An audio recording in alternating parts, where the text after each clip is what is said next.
ಪರಿಪೂರ್ಣ ಗುಣಾಳವಾಯ ವಿಶ್ವೋದಯ ಸ್ಥಿತಿಲಯೋ ನೀತಿ ಪ್ರದಾಯ ಜ್ಞಾನ ಪ್ರದಾಯ ವಿಭುಧಾಸುರ ಸೌಖ್ಯ ದುಃಖ ಸತ್ಕಾರಣಾಯ ವಿದತಾಯ ನಮೋ ನಮಸ್ತೆ.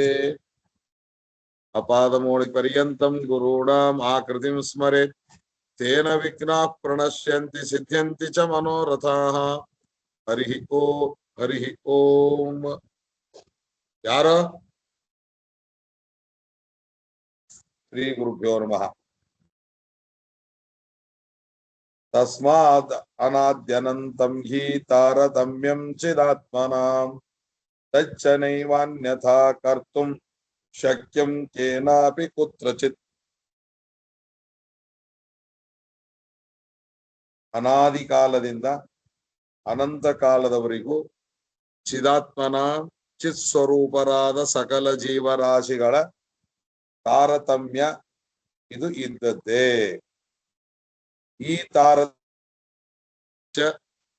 ಈ ತಾರತಮ್ಯವನ್ನ ಅನ್ಯಥಾ ನೈವ ಕರ್ತುಂ ಶಕ್ಯಂ, ಇದನ್ನ ಯಾವ ರೀತಿಯಿಂದಲೂ ಹಿಂದೆ ಮುಂದೆ ಮಾಡ್ಲಿಕ್ ಬರೋದಿಲ್ಲ, ವ್ಯತ್ಯಾಸ ಮಾಡ್ಲಿಕ್ ಬರೋದಿಲ್ಲ. ಏನಾಪಿ ಯಾವ ಉಪಾಯದಿಂದಲೂ ಮಾಡ್ಲಿಕ್ ಬರೋದಿಲ್ಲ, ಏನಾಪಿ ಯಾವ ಪುರುಷನಿಂದಲೂ ಮಾಡ್ಲಿಕ್ ಬರೋದಿಲ್ಲ, ಕುತ್ರಚಿತ್ ಯಾವ ದೇಶದಲ್ಲಿಯೂ ಮಾಡ್ಲಿಕ್ ಬರಲ್ಲ.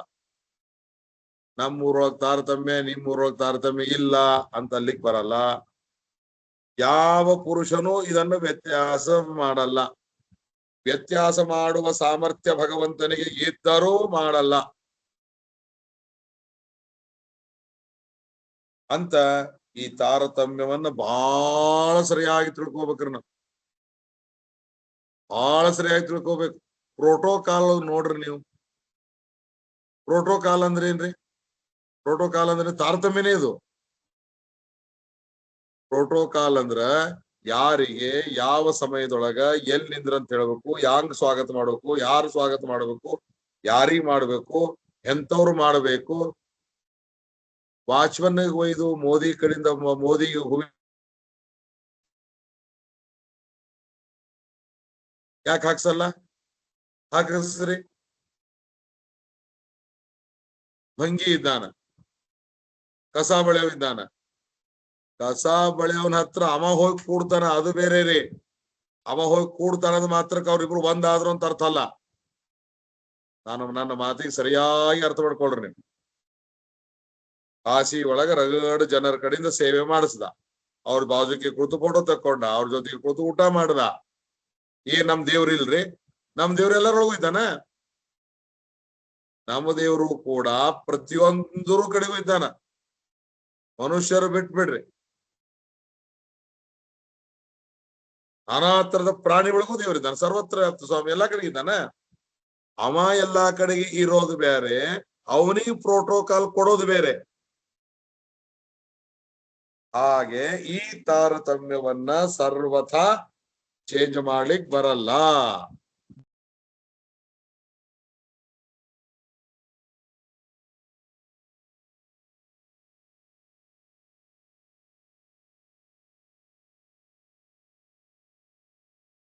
ಮತ್ತ ಇನ್ನೊಂದು ಮಾತು ಹೇಳ್ತಾರೆ, ಅಯೋಗ್ಯಮಿಚ್ಛನ್ ಪುರುಷಃ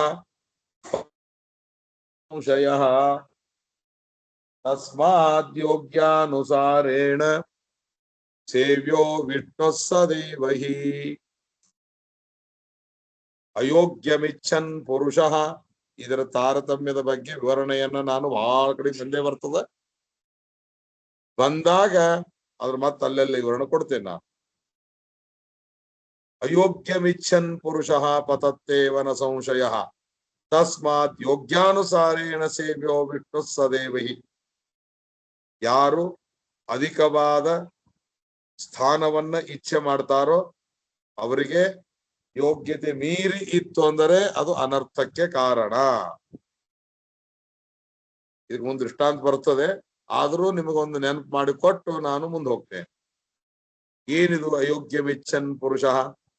ಅವರವರ ಯೋಗ್ಯತೆ ತಕ್ಕಂತೆ ತಾನು ಇಚ್ಛೆ ಮಾಡಿದ ಅಂದರೆ ಸರಿಯಾಗಿ ನಡೀತದೆ. ಯೋಗ್ಯತೆ ಮೀರಿ ಏನಾದ್ರೂ ಇಚ್ಛಾ ಮಾಡಿ ಸಾಧನ ಮಾಡಿ ಹೋದ ಅಂದರೆ ಪತತ್ತೇವನ ಸಂಶಯ.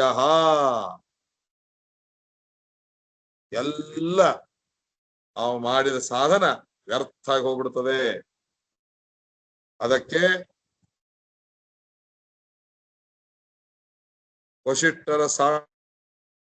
ವಶಿಷ್ಠ ಸಾಮ್ಯಂ ಸಮವೀಕ್ಷಮಾನಃ ಮಾಂಡವ್ಯ ಋಷಿಗಳು ಅಂತ ಬರ್ತಾರೆ. ಈ ಮಾಂಡವ್ಯ ಋಷಿಗಳು ತಾವು ವಶಿಷ್ಠರಂತೆ ನಾನು ಆಗಬೇಕು, ನಾನು ವಶಿಷ್ಠನಿಗೆ ಸಮಾನನಾಗಬೇಕು ಅಂತ ಇಚ್ಛೆ ಮಾಡಿ ತಪಸ್ಸು ಮಾಡಿದರು.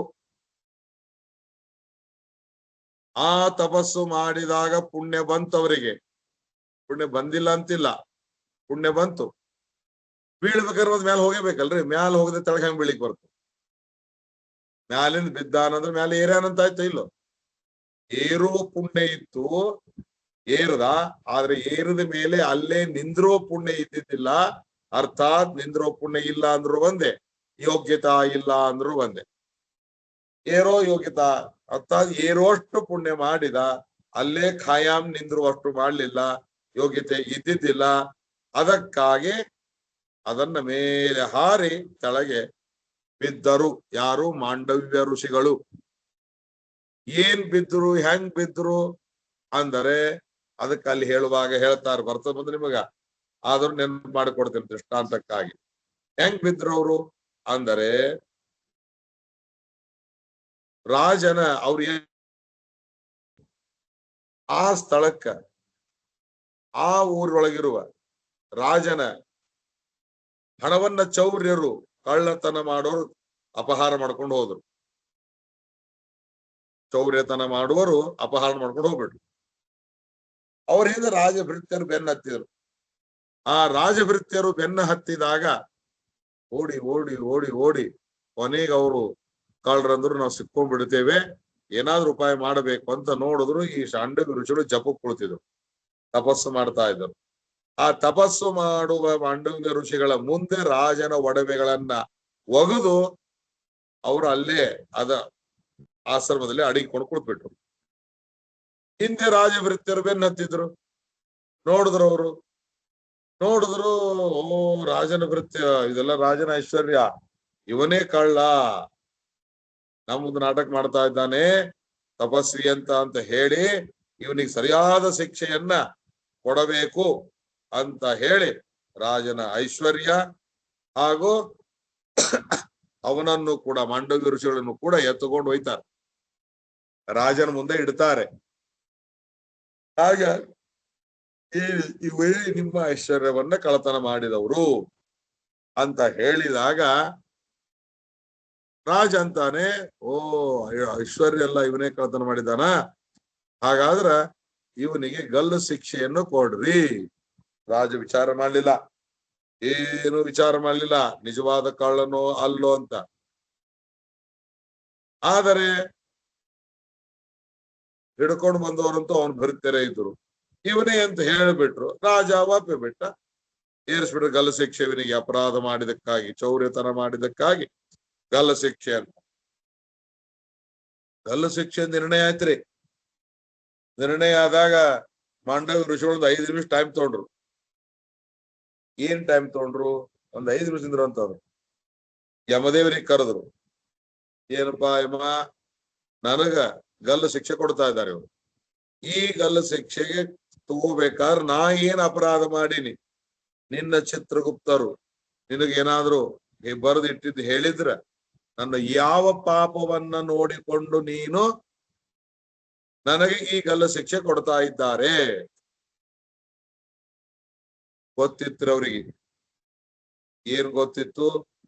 ವಶಿಷ್ಠರ ಸಾಮ್ಯವನ್ನ ಮಾಡಿದ್ದಕ್ಕಾಗಿ ಇವನಿಗೆ ಗಲ್ಲ ಶಿಕ್ಷೆ ಆಗ್ತಾ ಇದೆ ಅಂತನ್ನೋದು ಯಮದೇವರಿಗೆ ಗೊತ್ತು. ಆದರೆ ಯಮದೇವರು ಅದನ್ನ ಹೇಳಲಿಲ್ಲ. ಯಮದೇವರು ಸುಳ್ಳು ಮಾತನಾಡಿದರು. ಏನು ಸುಳ್ಳು ಮಾತನಾಡಿದರು?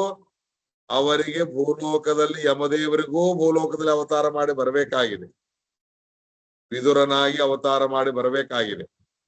ಅದಕ್ಕಾಗಿ ಯಮದೇವರು, ಭಗವಂತ ಯಮದೇವರ ಕಡೆಯಿಂದ ಏನ್ ನುಡಿಸದ? ಸುಳ್ಳು ನುಡಿಸದ. ಏನು ಸುಳ್ಳು ನುಡಿಸಿದ? ವಶಿಷ್ಠರ ಸಾಮ್ಯವನ್ನ ಅಪೇಕ್ಷಾ ಪಟ್ರಿ, ಅದಕ್ಕಾಗಿ ನಿಮ್ ಶಿಕ್ಷಾ ಕೊಟ್ಟಾರ ಅಂತ ಹೇಳಿಲ್ಲ. ನಿಮಗಲ್ಲ ಶಿಕ್ಷೆ, ನೀವು ಒಂದು ಸಣ್ಣ ಮೋಕ್ಷೀವದಾತ್ ಇತ್ಯವದತ್ ಸ ಮಕ್ಷೀವದಾತ್ ಇತಿ ಅವದತ್. ಮಕ್ಷಿ ಅಂದ್ರೆ ನೊಣ. ನೊಣವನ್ನು ಕೊಂದಿರಿ ನೀವು, ಅದಕ್ಕಾಗಿ ನಿಮಗೆ ಗಲ್ಲು ಶಿಕ್ಷೆ ಆಗ್ತಾ ಇದೆ. ಅಡವು ಋಷಿಗಳಂದ್ರು, ಏನು ಯಮ ಇದು, ಏನು ಈ ತರ ಮಾತಾಡ್ತಾ ಇದ್ದೀನಿ ನೀನು? ಸಣ್ಣ ಇರುವಿ ಕೊಂದದಕ್ಕ ದೊಡ್ಡ ಜೀವನನ್ನ ಕೊಲ್ಲೋದ? ಮನುಷ್ಯನ ದೇಹದ ಮುಂದೆ ಜಿರುವಿ ಸಣ್ಣದು. ಆ ಇರುವಿ ದೇಹವನ್ನ ನಾವು ನಾಶ ಮಾಡಿದ್ದಕ್ಕ ಅಪರಾಧ ಆಗಿದೆ, ಸಣ್ಣ ಅಪರಾಧ ಅದು. ಆ ಸಣ್ಣ ಅಪರಾಧಕ್ಕ ಮನುಷ್ಯರ ದೇಹದಲ್ಲಿ ಇರುವ ಜೀವನ ಬಲಿಯನ್ನು ತಗೋದು, ಅದಕ್ಕೆ ಶಿಕ್ಷೆ ಕೊಡೋದು ಎಲ್ಲಿ ನ್ಯಾಯ? ಇದು ಬುದ್ಧಿ ಇಲ್ಲದೆ ಇದ್ದವರಂಗ ನೀನು ನಿರ್ಣಯ ಕೊಟ್ಟಿದಿ, ಅದಕ್ಕಾಗಿ ನೀನು ಶೂದ್ರನಾಗು ಅಂತ ಶಾಪವನ್ನು ಕೊಟ್ರು. ಅದಕ್ಕಾಗಿನೇ ಆ ಶಾಪ ಸತ್ಯವಾಗಬೇಕು. ಶಾಪ ಸತ್ಯ ಆಗ್ಬೇಕಂದ್ರೆ ಪುಣ್ಯ ಹೋಗಬೇಕು, ಪುಣ್ಯ ಹೋಗ್ಬೇಕಂದ್ರ ಪುಣ್ಯ ಗಳಿಸಿರಬೇಕು. ಇವರು ವಶಿಷ್ಠರ ಸಾಮ್ಯವನ್ನು ಬೇಕು ಅಂತ ಪುಣ್ಯವನ್ನ ಗಳಿಸಿದ್ದರು. ಆ ಪುಣ್ಯವನ್ನ ಓಡ ತಾಗಿಸಿಬಿಟ್ಟ. ಹಾವಿನ ಮನೆಯೊಳಗ 98ಕ್ಕೆ ಬಂದಿರ್ತಾನೆ, ದಾಟಿ 100ಕ್ಕೆ ಹೋಗೋದಿರ್ತದ, 99ಕ್ಕೆ ಹಾವು ಇರ್ತದ. ಹಾವಿನ ಮೇಲೆ ಇಟ್ಟು ಒಮ್ಮೆ 0ಕ್ಕೆ ಬರ್ತಾನ ನೋಡ್ರಿ, ಹಂಗಾದಂಗ ಆಗ್ತದ್ರಿ. ಅದಕ್ಕ ಮನುಷ್ಯ ಅವರು ತಮ್ಮ ಯೋಗ್ಯತೆ ಮೀರಿ ಪುಣ್ಯವನ್ನ ಪಡೆದಿದ್ರು. ವಶಿಷ್ಠರ ಸಾಮ್ಯದ ಸಲುವಾಗಿ ಅದು ಸಾಧ್ಯ ಇಲ್ಲ ಅಂತ ದೇವರು ತಿಳಿದುಕೊಂಡು ಅವರಿಗೆ ಶಾಪವನ್ನ ಹೊಡೆಸದ. ಶಾಪಕ್ಕಾಗಿ ಪುಣ್ಯ ವೆಚ್ಚ ಆಗಬೇಕು. ಪುಣ್ಯ ವೆಚ್ಚ ಆಯ್ತು ಅಂದ್ರೆ ಆಟೋಮೆಟಿಕ್ ಆಗಿ ವಶಿಷ್ಠರ ಸಾಮ್ಯ ಹೋಗ್ಬಿಡ್ತು. ವಶಿಷ್ಠರ ಸಾಮ್ಯ ಹೋಯ್ತು ಅಂತಂದರೆ ಅದು ಅಯೋಗ್ಯ. ಯೋಗ್ಯ ತನ್ನ ಯಾವುದು ಯೋಗ್ಯನೋ ಅದು ಆಗದ ವಶಿಷ್ಠರ ಸಾಮ್ಯವನ್ನ, ವಶಿಷ್ಠರೇ ಇನ್ನೊಬ್ಬ ವಶಿಷ್ಠ ಬರ್ತಾನೆ ಹಂಗ, ಮತ್ತೊಂದು ಕಲ್ಪದಲ್ಲೇ ಬರ್ಬೇಕೇ ಹೊರತು ಈ ಕಲ್ಪದೊಳಗಿಲ್ಲ. ಅಂದ ಮೇಲೆ ಅವರು ಪತತ್ತೇವ ಬಿದ್ದು ಬಿಟ್ರು. ಅವರೇ ಯಮದೇವರೇ ಆ ಶಾಪವನ್ನ ತೆಗೆದುಕೊಂಡು ಮುಂದ ವೇದವ್ಯಾಸ ದೇವರಿಂದ ಅಂಬಿಕಾ ಅಂಬಾಲಿಕಾರ ಏನು ದಾಸಿ ಇದ್ದಳೋ ಆ ದಾಸಿಯಲ್ಲಿ ವಿದುರ ಹುಟ್ಟಿ ಬರ್ತಾನೆ, ಮಹಾಬುದ್ಧಿವಂತನಾಗ್ತಾನೆ. ವೇದವ್ಯಾಸ ದೇವರ ಅನುಗ್ರಹ ಅದರ ಬೇರೆ ಕತೆ. ಇಲ್ಲಿ ನಮಗ್ ಬೇಕಾದದ್ದು ಅಯೋಗ್ಯಮಿಚ್ಛನ್ ಪುರುಷ ಪತತ್ತೇವ ನ ಸಂಶಯ. ಅವ್ರವ್ರಿಗೆ ಸಾಮಾನ್ಯ ಸ್ವರೂಪ ಗೊತ್ತಾಗದೆ ಇರ್ಬೋದ್ರಿ, ಸ್ವಲ್ಪ ಯೋಗ್ಯತಾ ಗೊತ್ತಾಗ್ತದೆ. ಆದ್ರ ಆ ಯೋಗ್ಯತಾ ಗೊತ್ತಾಗಿಯೂ ನಾವು ಕೆಲವು ಸಲ ಹಠಕ್ಕೆ ಬೀಳ್ತೇವೆ, ಅದು ಮಾಡಬಾರದು. ತಸ್ಮಾತ್ ಆದ ಕಾರಣ ಯೋಗ್ಯಾನುಸಾರೇಣ ನಮ್ಮ ಯೋಗ್ಯತೆಗೆ ಅನುಗುಣವಾಗಿ ನಾವು ಸೇವೆಯನ್ನು ಮಾಡಬೇಕು. ವಿಷ್ಣು ಸೇವ್ಯ, ವಿಷ್ಣು ಸೇವ್ಯನಾಗಿದ್ದಾನೆ ಯೋಗ್ಯತಾನುಸಾರವಾಗಿ ಸದೈವ ಯಾವಾಗಲೂ. ಅದು ಸೇವಾ ಮಾಡ್ಬೇಕಂದ್ರಲ್ಲ, ಹೆಂಗ್ ಸೇವಾ ಮಾಡ್ಬೇಕದು? ಅಚ್ಛಿದ್ರ ಸೇವನಾಚ್ಚೈವ ನಿಷ್ಕಾಮತ್ವಾಚ್ಚ ಯೋಗ್ಯತಃ ದ್ರಷ್ಟುಂ ಶಕ್ಯೋ ಹರಿ ಸರ್ವೈಃ ನಾಣ್ಯತಾಥು ಕಥಂಚನ. ಅಚ್ಛಿದ್ರ ಸೇವನ ಇರ್ಬೇಕ್ರಿ, ಅಚ್ಛಿದ್ರ ಸೇವನ ಇರ್ಬೇಕು. ಅಂದ್ರ ಛಿದ್ರ ಅಂದ್ರೆ ಏನ್ರಿ? ಬಿಟ್ ಮಾಡೋದು, ಬಿಟ್ ಮಾಡೋದು, ಬಿಟ್ ಮಾಡಬಾರದು, ಅಖಂಡ ಇರ್ಬೇಕು. ಅಚ್ಛಿದ್ರ ಸೇವನ ಅಂದ್ರೆ ಸದಾ ಉಪಾಸನ ಇರ್ಬೇಕು. ಕಾಲು ವ್ಯವಧಾನ ಇರಬಾರದು, ಮಧ್ಯೆ ಕಾಲು ವ್ಯವಚ್ಛೇದ ಬರಬಾರದು. ಅಂದ್ರ ಮಾತ್ರ ಆ ಸೇವೆ ಅದು ಫಲಪ್ರದವಾಗ್ತದೆ. ಜೊತೆಗೆ ಬೇಕು ಅಚ್ಛಿದ್ರ ಸೇವನ ಶಬ್ದಕ್ಕೆ ಕಂಟಿನ್ಯೂಟಿ. ಅದ್ರ ಜೊತೆಗೆ ನಿಷ್ಕಾಮತ್ವಾಚ್ಚ, ಅದ್ರೊಳಗೆ ಯಾವ ಕಾಮನೆಗಳಿರಬಾರದು. ಅದು ಬೇಕು, ಇದು ಬೇಕು, ಹಂಗ್ ಬೇಕು, ಹಿಂಗ್ ಬೇಕು, ಹೊಟ್ಟಿ ನೋಸ್ತದ ಪರಿಹಾರ ಆಗ್ಬೇಕು, ಕಾಲ್ ಕುಂಟಾಗ್ಯದ ಸೀದಾ ಆಗ್ಬೇಕು, ಕಣ್ಣು ಹೋಗ್ಯದ ಕಣ್ಣು ಬರ್ಬೇಕು, ಕಿವಿ ಹೋಗ್ಯದ ಕಿವಿ ಬರ್ಬೇಕು, ಒಳ್ಳೆ ಹೆಣ್ತಿ ಸಿಗ್ಬೇಕು, ಮಕ್ಳು ಸಿಗ್ಬೇಕು, ಚಂದ ಇರ್ಬೇಕು, ಸೌಂದರ್ಯ ಇರ್ಬೇಕು, ಎಲ್ಲಾರ್ಕಿಂತ ನನ್ ಮಗ ಭಾರಿ ಇರ್ಬೇಕು, ಏನೇನೋ ಭಾರಿ ಬಂಗ್ಲೆ ಕಟ್ಬೇಕು, ಭಾರಿ ನೌಕರಿ ಇರ್ಬೇಕು, ನನಗೆ ಯಾರು ಏನ್ ಅನ್ಬಾರ್ದು. ನನ್ಗ ಒಬ್ರು ದಿನ ಫೋನ್ ಮಾಡ್ತಾರ, ಸರ್ ನನ್ನ ಆಫೀಸ್ನ ಬಹಳ ತ್ರಾಸ ಕೊಡ್ತಾರ ಅವ್ರಿಗೆ. ಅದಕ್ಕೆ ಏನು ನಾನು ಮಾಡೋಕ್ ಹೇಳಿ. ದಿನ ಅವ್ ಬಹಳ ಅಂಜುಪುರಕ ವ್ಯಕ್ತಿ, ಆದ್ರೆ ದಿನ ಅವನಿಗೆ ತ್ರಾಸ ಕೊಡ್ತಾರ ಫೋನ್ ಮಾಡ್ತಾನ ಪಾಪ. ಅದ್ರ ಪರಿಹಾರಕ್ಕಾಗಿ ನೀವ್ ಏನ್ ಮಾಡ್ತೀರಿ ಮಾಡ್ರಿ ಅಂತ ಮಾತು ಅಲ್ಲ. ಇದ್ಯಾವುದು ನಾವು ದೇವರಿಗೆ ಕೇಳೋದ್ರೊಳಗೆ ಏನ್ ಅರ್ಥ ಇಲ್ಲ. ನಿಷ್ಕಾಮತ್ವಾಚ, ಆ ನಿಷ್ಕಾಮತ್ವನು ಕೂಡ ಯೋಗ್ಯತಾ, ನಮ್ಮ ಯೋಗ್ಯತಾನುಸಾರವಾಗಿ ಇರ್ಬೇಕು. ಇದಾದ್ರೂ ನೋಡ್ರಿ, ಸೇವಾ ಅಚ್ಛಿದ್ರ ಇರ್ಬೇಕು, ನಿಷ್ಕಾಮ ಆಗಿರ್ಬೇಕು, ಯೋಗ್ಯತೆಗೆ ತಕ್ಕಂತೆ ಇರಬೇಕು. ಅಂದಾಗ ದ್ರಷ್ಟುಂ ಶಕ್ಯೋ ಹರಿಹಿ ಸರ್ವೈಹಿ, ಎಲ್ಲರಿಂದಲೂ ಕೂಡ ದೇವರು ಯಾರೇ ಇರ್ಲಿ, ಅವ ಸರ್ವೈಹಿ ಯಾರೇ ಇರ್ಲಿ, ಯಾರೇ ಇದ್ದರೂ ಕೂಡ ಅವರಿಗೆ ಭಗವಂತ ದರ್ಶನ ಕೊಡುತ್ತಾನೆ. ಕಲ್ಪನಾ ಬಂತ? ಅನ್ಯಥಾ ನ ಕಥಂಚನ, ಇದನ್ನ ಬಿಟ್ಟು ನೀವು ಏನೇ ಮಾಡಿದರೂ ಕೂಡ, ಏನೇ ಉಪಾಯ ಮಾಡಿದರೂ ಆ ಉಪಾಯ ಏನು ಉಪಯೋಗ ಇಲ್ಲ. ಉಪಯೋಗ ಇಲ್ಲದ ಉಪಾಯ ಏನು ಬಿಟ್ರ ಅಚ್ಛಿದ್ರ ಸೇವನ, ಅಂದ್ರೆ ಸರ್ವದಾ ಉಪಾಸನ. ಯಾವ ಉಪಾಸನೆಗಿಂದ ಬರುವ ಫಲದ ಅಪೇಕ್ಷೆ ಇರಬಾರದು, ನಿಷ್ಕಾಮವಾಗಿರ್ಬೇಕು. ಹಿಂದೆ ಹೇಳಿದ್ರ ಅಯೋಗ್ಯ ಮಿಚ್ಚನಂತ, ಅದಕ್ಕೆ ಯೋಗ್ಯತಾ, ತನ್ನ ಯೋಗ್ಯತೆ ತಕ್ಕಂತೆ ಅಚ್ಛಿದ್ರ ಸೇವನ, ನಿಷ್ಕಾಮತ್ವ ಇರಬೇಕು. ಈ ಮೂರು ಯೋಗ್ಯತಾನುಸಾರವಾಗಿ ನಿಷ್ಕಾಮತ್ವದಿಂದಾಗಿ ಸದಾ ಉಪಾಸನ ಇತ್ತು ಅಂದರೆ ದೇವರು ಅದು ಯಾರೇ ಮಾಡಿರು ಅವ್ರಿಗೆ ಭಗವಂತ ಕಾಣಿಸ್ತಾನೆ, ದರ್ಶನ ಕೊಡ್ತಾನೆ.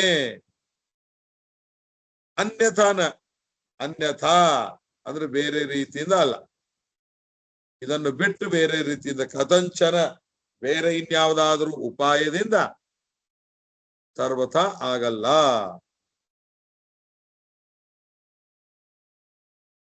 ನಿಯಮೋ, ಇದು ದೇವರ ನಿಯಮ, ಇದು ಹರೇಹೇ ನಿಯಮ. ಅಯಂ ಹರೇಹೇ ನಿಯಮ, ಯಸ್ಮಾತ್ ಹರೇಹೇ ಅಯಂ ನಿಯಮ ತಸ್ಮಾತ್ ನೋಲಂಘ್ಯ ಸರ್ವಚೇತನೈ. ಯಾವ ಚೇತನರು ಈ ನಿಯಮವನ್ನು ಉಲ್ಲಂಘನೆ ಮಾಡ್ಲಿಕ್ಕೆ ಸಾಧ್ಯನೇ ಇಲ್ಲ. ಉಲ್ಲಂಘನೆ ಮಾಡಿದ್ರು ಬೀಳ್ತಾರೆ, ಶಿಕ್ಷೆ ಸಿಗ್ತದೆ, ಅನರ್ಥ ಆಗ್ತದೆ, ನಾನಾ ತರದ ದುಃಖಕ್ಕೆ ಒಳಗಾಗ್ತಾನೆ. ಈಗಂತೂ ನೋಡ್ರಿ, ನಿಮಗ್ ದೃಷ್ಟಾಂತ ಕೊಡ್ಲಿಕ್ಕೆ ನಮಗ ಲೌಕಿಕ ವಾಂಕ್ರವರೇ. ನಾ ದಾಟಿದ್ದು ಸಿಗ್ನಲ್ ಯಾರು ನೋಡಿಲ್ಲ ಅಂತ ನೀವು ತಿಳ್ಕೊಂಡಿರ್ತೀರಿ. ಯಾರು ನೋಡ್ತಾರೆ, ಯಾರು ಟ್ರಾಫಿಕ್ ಪೊಲೀಸ್ ನಿಂತಿಲ್ಲ, ಯಾರು ನಿಂತಿಲ್ಲ ನಡಿ ಅಂತ ನೀವೇನೋ ಕೆಂಪ್ ಸಿಗ್ನಲ್ ಬಿದ್ರು ದಾಟಿ ಹೋದ್ರ ಮುಂದೆ ನಿಮ್ಗೆ ಮರುದಿವ್ಸೋ ಅಥವಾ ರಾತ್ರಿನೋ ಅಥವಾ ತಾಸನಾಗೋ ಮನಿಗೆ ಒಂದು ನಿಮ್ ಗಾಡಿ ನಂಬರ, ಟೈಮ, ಯಾವ ಸಿಗ್ನಲ್ ದಾಟಿರಿ, ಯಾವ ಟೈಮಿಗೆ ದಾಟಿರಿ, ಯಾವ ಏರಿಯಾದ ದಾಟಿರಿ, ಬಂದ್ ನಿಮ್ಗೆ ಬಿಲ್ ಬಂತು, ಕಟ್ 150 ರೂಪಾಯಿ ಫೈನ್, 200 ರೂಪಾಯಿ ಫೈನ್, ಹೋದಾಯ್ತು. ಹಂಗ ನಾವು ಯಾರೂ ನೋಡಿಲ್ಲ, ಯಾರು ನೋಡಿಲ್ಲ ಅನ್ಬೇಡ್ರಿ. ದೇವರು ಸಿಸಿ ಏನು ಸಿಸಿ ಕ್ಯಾಮ್ರಾ, ಸಿಸಿ ಕ್ಯಾಮ್ರಾ ಇಷ್ಟವಲ್ರಿ ಅವು. ಸಿಸಿ ಕ್ಯಾಮ್ರಾಗಳು ಕಣ್ಣಿನಿಂದ ಅಪರಾಧ ಮಾಡಿದಾಗ ಅದನ್ನ ಸಿಸಿ ಕ್ಯಾಮ್ರಾ ಹಿಡಿಯೋದೇ ಬೇರೆ ಅದ. ಕಿವಿಯಿಂದ ಕೆಟ್ಟ ಕೆಲಸ ಮಾಡಿದಾಗ, ಕೇಳಿದ ಕೆಟ್ಟ ಕೆಲಸ ಮಾಡಿದಾಗ ಅದನ್ನು ಗ್ರಹಣ ಮಾಡೋ ಸಿಸಿ ಕ್ಯಾಮ್ರಾನೇ ಬೇರೆ ಅದ. ಮೂಗಿನಿಂದ ತಗೊಂಡ ವಾಸನೆ ಏನು, ಏಕಾದಶಿ ದಿವಸ ಏನು ವಾಸನೆ ತಗೋಬಾರ್ದು ಅಂತ ಹೇಳ್ತಾರ, ವಾಸನೆ ತಗೊಂಡ್ರಿ ಆದ್ರೂ ಸಿಸಿ ಕ್ಯಾಮ್ರಾ ಬೇರೆನೇ ಅದ. ಈಗ ಮಾತಾಡುವಾಗ ಕೆಟ್ಟದ್ದು ಏನಾದ್ರು ಮಾತಾಡಿದ್ರೆ ಅದ್ರ ಕ್ಯಾಮ್ರಾ ಬೇರೆನೇ ಅದ. 11 ಕ್ಯಾಮ್ರಾ ಇಟ್ಟಾನ್ರಿ ದೇವ್ರು, 11 ಕ್ಯಾಮ್ರಾ. ಆ 11 ಕ್ಯಾಮ್ರಾ ನಾವು ಮಾಡಿದ ಸಪ್ರೇಟ್ ಆದ ನಮ್ಮ ಪ್ರತಿಯೊಂದು ರೆಕಾರ್ಡ್ ಮಾಡಿಬಿಟ್ಟಿರ್ತಾವ. ಅವು ಯಾವ ಸಿಸಿ ಕ್ಯಾಮ್ರಾಗಳು ಅಂದ್ರ ಕಣ್ಣಿಗೆ ಅಭಿಮಾನಿ ಆಗಿರ್ತಕ್ಕಂತಹ ಸೂರ್ಯ ಚಂದ್ರರು, ಕಿವಿಗೆ ಅಭಿಮಾನಿ ಆಗಿರ್ತಕ್ಕಂತಹ ದಿಗ್ದೇವತೆಗಳು, ಘ್ರಾಣೇಂದ್ರಿಯಕ್ಕೆ ಅಭಿಮಾನಿಯಾದ ದೇವತೆಗಳು, ಅದಕ್ಕೆ ತತ್ವಾಭಿಮಾನಿ ದೇವತೆಗಳು. ಈ ತತ್ವಾಭಿಮಾನಿ ದೇವತೆಗಳೇ ಇವರು ಸಿಸಿ ಕ್ಯಾಮ್ರಾ ಇದ್ದಂಗೆ. ಇವರು ಇನ್ನು ನದಿ ಬಂತು ಅಂತೇಳಿ ಆಮೇಲೆ ಸಿ ಕ್ಯಾಮ್ರಾ ಕೆಟ್ಟ ಹೋಗ್ಬಿಡ್ತಾವ್ರಿ ವರ್ಷ. ಪಾಪ ನಮ್ ಮಡದವ್ರು ನಾವು ಎಲ್ಲಾ ವ್ಯವಸ್ಥೆ ಮಾಡಿರ್ತೀವು.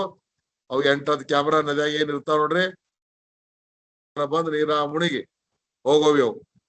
ಇವೇನ್ ಸಿ ಕ್ಯಾಮ್ರಾ ದೇವ್ರಿಟ್ಟಾನಲ್ರಿ, ಈ ದೇವರಿಟ್ಟು ಸಿ ಕ್ಯಾಮ್ರಾ, ತತ್ವಾಭಿಮಾನಿ ದೇವತೆಗಳೆಂಬ ಸಿ ಕ್ಯಾಮ್ರಾ, ಇವ್ರು ಎಂದು ಅವ್ರು ಮೋಕ್ಷಕ್ಕೆ ಹೋದ್ವ ಆ ಜಾಗಿ ಮತ್ತೊಬ್ರಿಗೆ ಕೂಡಿಸ್ತಾರೆ.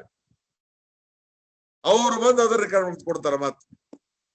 ಆದ್ದರಿಂದ ಇಲ್ಲಿ ಲೈಟ್ ಇದ್ದಿದ್ದಿಲ್ಲ, ಜನರೇಟರ್ ಇದ್ದಿದ್ದಿಲ್ಲ, ಸೋಲಾರ್ ಇದ್ದಿದ್ದಿಲ್ಲ.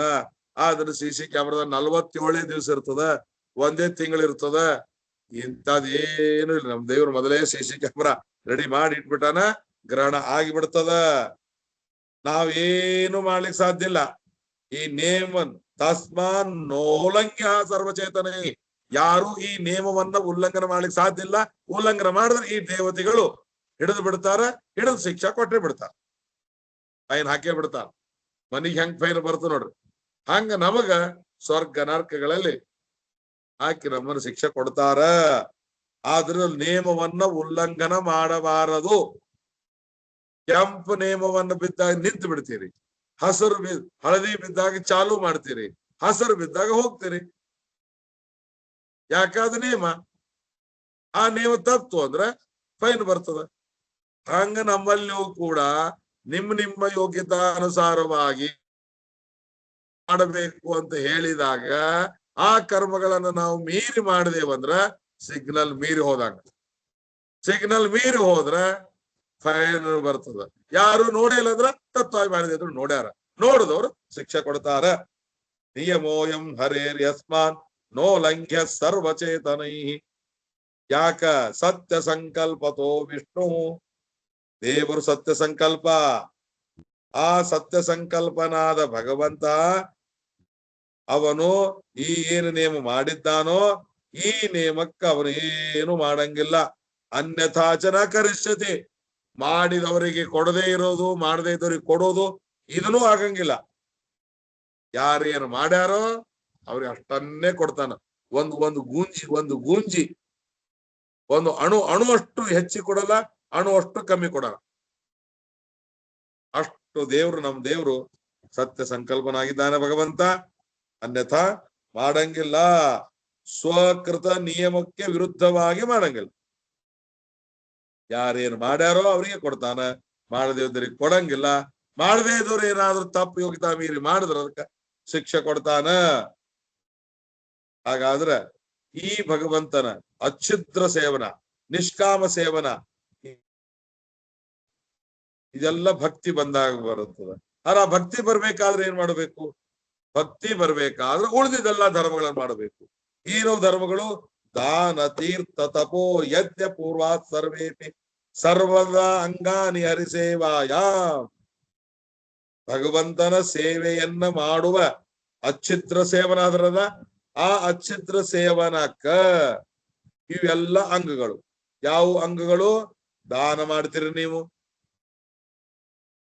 ಎಲ್ಲೆಲ್ಲೆಲ್ಲೆಲ್ಲಿ ಸತ್ಕರ್ಮಗಳು ನಡೆದಿರ್ತಾವೋ ಆ ನಡೆದ ಸತ್ಕರ್ಮಗಳಿಗೆ ನೀವು ದಾನ ಮಾಡ್ತೀರಿ, ತೀರ್ಥಯಾತ್ರಾ ಮಾಡ್ತೀರಿ, ತಪಸ್ಸು ಮಾಡ್ತೀರಿ, ಯಜ್ಞ ಮಾಡ್ತೀರಿ. ಇನ್ನು ಪೂರ್ವ ಅಂದ್ರೆ ಮೊದಲು ಇನ್ನೂ ಏನೇನೋ ಊಟಕ್ಕೆ ಹಾಕ್ತೀರಿ, ಬಟ್ಟಿ ಕೊಡ್ತೀರಿ, ಬಂಗಾರದ ಕೊಡ್ತೀರಿ, ಬೆಳ್ಳಿ ಕೊಡ್ತೀರಿ, ಭೂದಾನ ಮಾಡ್ತೀರಿ, ಶಯ್ಯಾದಾನ ಮಾಡ್ತೀರಿ, ಗೃಹದಾನ ಮಾಡ್ತೀರಿ, ಗೋದಾನ ಮಾಡ್ತೀರಿ, ಜಲದಾನ ಮಾಡ್ತೀರಿ, ದೀಪದಾನ ಮಾಡ್ತೀರಿ. ಏನೇನೋ ನೂರಾರು ಸಾವಿರಾರು ಧರ್ಮಗಳು. ಅದು ಹೇಳಿದ್ದು ನಾ ಕೇಳಿದ್ರಷ್ಟೇ. ದಾನ, ತೀರ್ಥ, ತಪೋ, ಯಜ್ಞ ಇವೇ ಪೂರ್ವಾಹ ಮೊದಲಾದ ಸರ್ವೇಪಿ ಎಲ್ಲಾ ಧರ್ಮಗಳು ಕೂಡ ಸರ್ವದ ಇವು ಯಾವಾಗಲೂ ಎಲ್ಲಾ ಕಾಲದಲ್ಲಿಯೂ ಇವೇನಾಗ್ತಾವ? ಇವು ಸೇವೆಗೆ ಅಂಗವಾಗುತ್ತವೆ. ಮೋಕ್ಷ ಸಾಧನಕ್ಕೆ ಇವು ಸಾಧನ. ಮೋಕ್ಷ ಸಾಧನ ಯಾವುದು? ಭಕ್ತಿ. ಭಕ್ತಿಗೆ ಸಾಧನ ಯಾವುದು? ಇವುಗಳು. ಆದ್ದರಿಂದ ಇವುಗಳನ್ನು ಮಾಡಬೇಕು. ಹರಿಸೇವಾಯಾಮ್ ಅಂಗಾನಿ. ಆದ್ರ ಮುಕ್ತಿ ಕೊಡೋದಕ್ಕ ಭಕ್ತಿಸ್ತು ಏಕ. ಮುಕ್ತಿಗೆ ಕಾರಣ ಆಗೋದು ಭಕ್ತಿನೇ. ಆ ಭಕ್ತಿ ಅಂದ್ರೇನು? ಮಾಹಾತ್ಮ್ಯ ಹಿಂದೆ ಬಂತದು.